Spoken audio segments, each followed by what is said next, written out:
Nasaan na ba ako? Kanino tama to? Ilang ulit na bang nagdidising sa ibang kwarto? Naglaya sa bahay, akala mo di ang buhay. Ngayon ay nagsisisi dahil di nakapagtapos. Di mo na kailangang mag-alinlangan kung tama ang gagawin mo. Basta huwag kalimutang magdahan-dahan, kundi sigurado sa kalalabasan. Kalalabasan ng binabalak mo.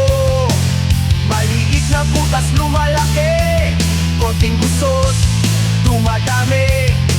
Hindi mo maibabaon sa limot at bahala kapag nabulag ka ng maling akala. May mga kumakalat na balita na ang kaligtas ay madaling makuha.